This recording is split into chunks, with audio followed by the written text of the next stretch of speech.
Il y a des mots qui fâchent et qui blessent. Prononcés par le pouvoir. Prononcés par le pouvoir, ils en disent long sur la manière de gouverner. Il y a des mots qui suffisent à dire le fond des mesures assénées sans vergogne pour satisfaire les seuls nantis.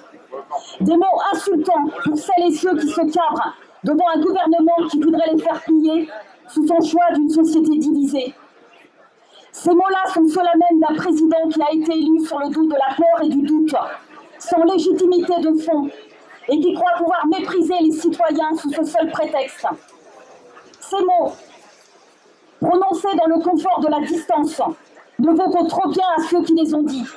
Car oui, c'est ce gouvernement qui est cynique, en fragilisant des citoyennes et citoyens, souvent déjà précarisés par des emplois sans avenir. C'est lui qui est extrémiste en fabriquant de la violence sociale. Lui qui, en agissant avec une détermination aveugle et sourde, rétablit des méthodes dignes d'un régime absolutiste.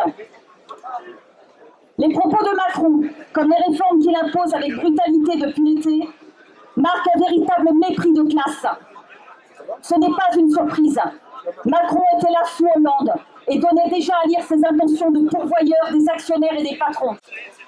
Avec le pouvoir entre les mains, il peut, à sa guise et avec dédain, continuer le travail de destruction massive par coups de scud sur les droits des jeunes, des salariés, des privés d'emploi et des retraités, continuant ainsi à déréglementer toujours plus. La seule ambition de cet État-là est la poursuite du démantèlement du système social et solidaire construit par le Conseil national de la résistance. Plus que jamais, nous avons besoin de constituer un arc syndical unitaire fort contre ce projet cynique. Nous avons su le faire en Loire-Atlantique, chacun en toute indépendance lucide.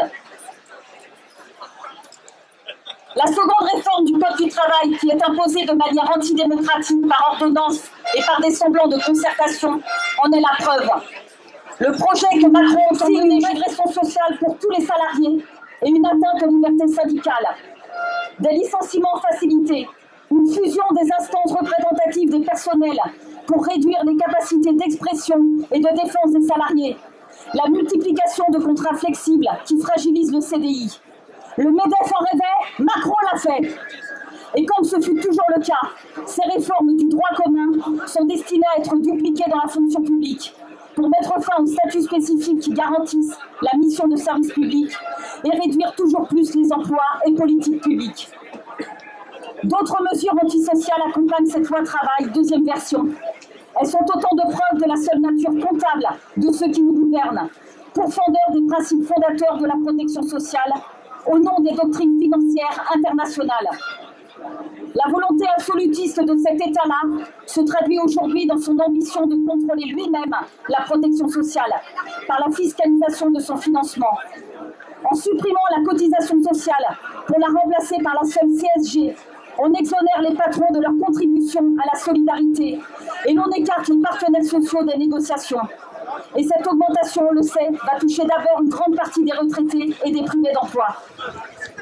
L'austérité comptable de cet État-là, c'est la suppression brutale des contrats aidés, avec la fragilisation de personnes déjà précarisées et la mise à mal de politiques publiques sans compensation ni perspective d'emploi décent. C'est la diminution de l'APL de 5 € par mois qui va encore une fois toucher les plus démunis, les jeunes et les retraités. Ce projet n'est pas de progrès, mais de régression des droits.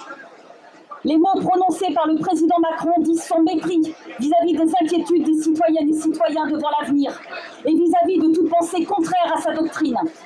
Sa politique, comme son vocabulaire, vise à diviser. Ce sont des mots qui mettent en colère, qui fâchent profondément.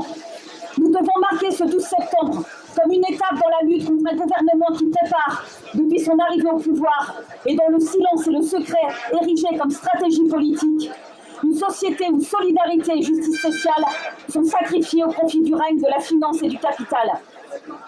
L'impopularité croissante de Macron, comme les colères face à la brutalité de ses mots et de ses décisions autoritaires, doit en action collective, dans la rue et dans les entreprises. Cet État-là prétend qu'il faut aller vite.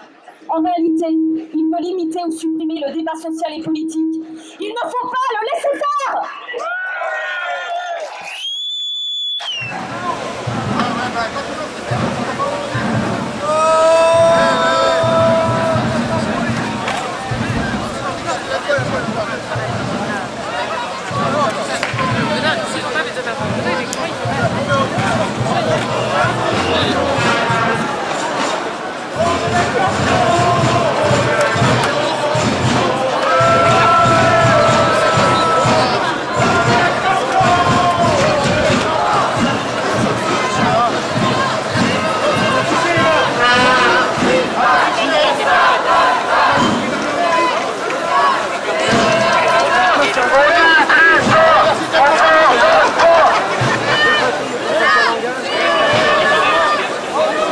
La meilleure